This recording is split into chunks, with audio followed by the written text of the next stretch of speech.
Stephen, thank you very much for sitting down and speaking with us. The dust settled on the season. How have you reflected on your 3 months or so since you've been here? There's not much dust settling. We're trying to take things forward.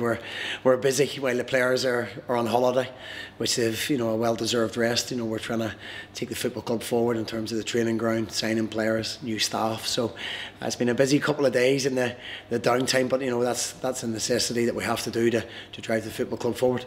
St Mirren will be a club that you knew about before you came in, but since you've been in since February, what have you made of the club and what it means to the community?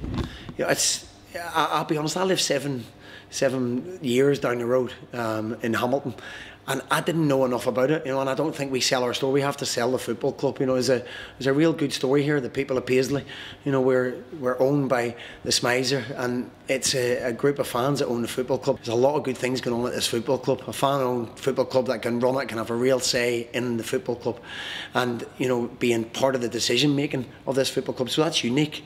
And on the other side of it, we've got a local charity that own the football club as well in Kibble.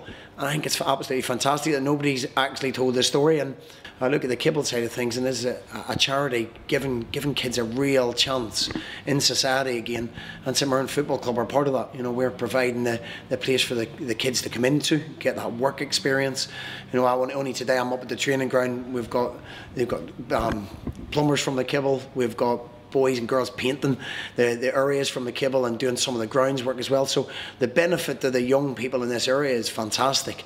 You add all that together with the fan ownership, and I think we've got a real good story to sell with what's going forward. And I didn't know any of this. I'll be honest, as a football guy, you look at the first team, you don't see the bits and pieces underneath it. And I think this is a story that should be on the front page of the papers, with a fan ownership, a local charity giving kids a real chance in life, and us, St Mirren Football Club, providing that. And we get so much back from that as well. It saves the club a lot of money. It gives these kids a chance.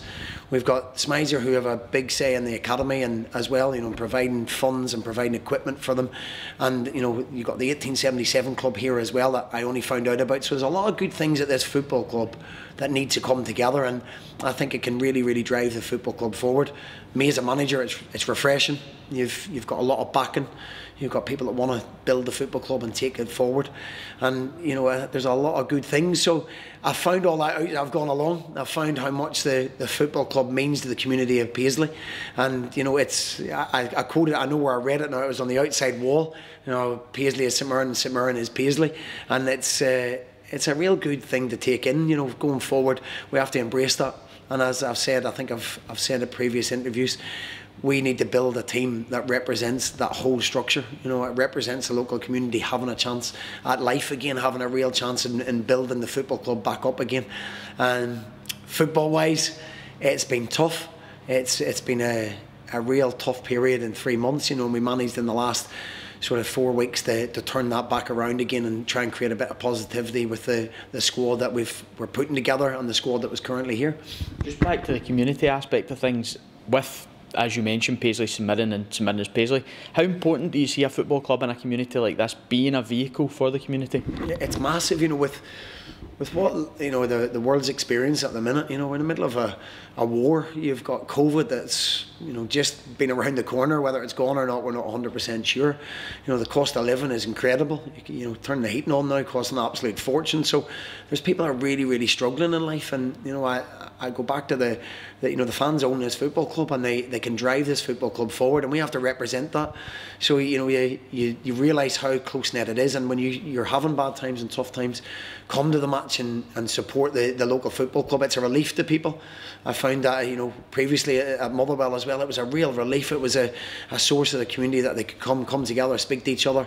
There's people out there that don't see people for weeks and months on end, so it's absolutely huge. And to have all that within our building, to have young kids having a chance in life again, and we're providing that, and again we're using a lot of things back maybe from Kibble as well, and back from Smizer, and putting all that together to create this is a unique football club, and it's real. I'm taken back by it. I've not been immersed in the local community. I've moved near here, so I'm starting to find that out. I'm starting to find out how passionate people are about their football club, and if we can embrace that and put that togetherness, and who knows what you can achieve. You talk about what you want your team to to be all about and how you want them to represent the community, and you want teams that are really hard working and physical and play good football. Where from you does that come from? I grew up in Belfast, so my mum and dad worked their socks off to have everything that they have. We didn't have nothing we didn't want in life, but my mum and dad made that happen for me and my sister as well. So we grew up there. When you come from that kind of background, you don't have loads of money, and you know that hard work's everything, and jobs are hard to come by. So I think you have to. I think every manager tries to put their own stamp on it, and your upbringing and where you've come from, and maybe the clubs you've came through represent that. And yeah, I want the ideal. I want a team that's hard working, that can play really good football and win football matches, and that. Every manager wants that. It doesn't always happen. You don't always win football matches. But what you can do is create an identity. And we're going to try and create an identity at this football club. No, we will create identity at this football club of a team that works their socks off for the community, that represents them. And when people go home at night or they're having a beer in the pub, they go, well, do you know what? They give absolutely everything. Might not have got the result we want. And that's what we have to try and create throughout the football club. We've got an academy that produces footballers, produces young players. My squad will be made up of maybe 5 or 6 young kids next year. That is a real credit to the academy. There's good kids coming through. There's another group of young kids coming through. There's a lot of good work being done before I've come into this football club, and we have to embrace that. Try and bring them young kids in with the first team environment and give them opportunities to show how good they are. How important do you see young players playing a role in your squad next season for a club like St Mirren to have that academy and that linking? We have to. There's no two ways about it. We don't have the money to go and pay. We can't compete with certain clubs money wise. Everybody knows that. I'm stating the obvious there. So we have to try and bridge the gap somehow. And you bridge the gap with your recruitment. I've got a really good knowledge of England. I've been down there obviously recently as well. So can we get a few gems up from England for lesser money and sell them on again for big money, all the while we benefit from that? And we have to integrate that with the youth team boys that are coming through. There's boys that would have played in my first team already, but because of the loan rules we weren't able to do that. So you have to combine that. We won't put them in if they're not ready. They have to earn that right. We can't just be a club that says, okay, we'll put them in for the sake of it. It's when they're ready and when they're good enough. And we've got a lot of good young players with the right attitude. We need to get them fitter. We need to get them stronger. And I can see them starting to come already, working with us for 3 months. So that you have to try and embrace both sides of it. The boys that you bring in, the boys that are already here, that can't be forgotten. We've got a good core of boys that are here, and embrace those and integrate them with the younger players. And say, we've got some really good role models in Richard Tate, Joe Shaughnessy, Ryan Flynn. We've got some Marcus Fraser. We've got good role models at this football club that the young boys can really learn from, and good coaches. Just in terms of your building for next season, how excited are you to get that squad together for next season and really get a chance to work with them pre-season, during the summer, and then really get at it? Yeah, I'm one of these managers that wants everything done yesterday. I want the squad together. It's unfortunately we can't do that. We've got 4 in already. As I say, they'll be announced in the coming days. We want more. We want more players in. We're speaking to 3 or 4 players at the moment, and I think over the coming weeks, if we can get as many in as possible for the start of pre-season on the 20th of June, we've got a new training ground that's going to be finished hopefully by the 20th of June. The boys walk in and go, this is new, this is different, and hopefully it starts a new era for St Mirren where we go and we try and finish in that top 6. It's hard, it's tough, but we've got to aim there. We've not been there so far. We've yet to achieve that, but we will do. We'll work ever so hard to do that, and if we can add the right blend of players, we go into the new training ground and we go together to try and achieve that goal.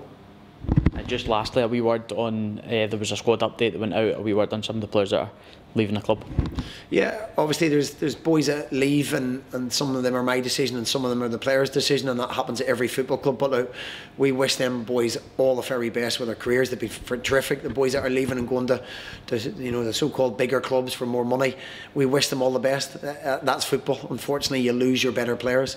There's other players that have been very, very good at the football club. People like Alan Parr have been very good. Unfortunately, you have to make decisions as a manager that aren't popular and are hard, very, very tough. I never make them lightly because Alan's a top professional and a very good boy that will still continue to play at this level, I believe. I need to put my stamp on it. We've had boys younger kids that leave that people don't know about, but it still is tough to tell those young kids that they're not quite what you want at this moment in time, and I'd love them to go and prove themselves and really make a name for themselves and come back into the game, because it's tough. And as I say, we wish every player that's contributed to St Mirren over the last few years that aren't going to be involved all the very best with everything they go into. Stephen, thank you very much for your time.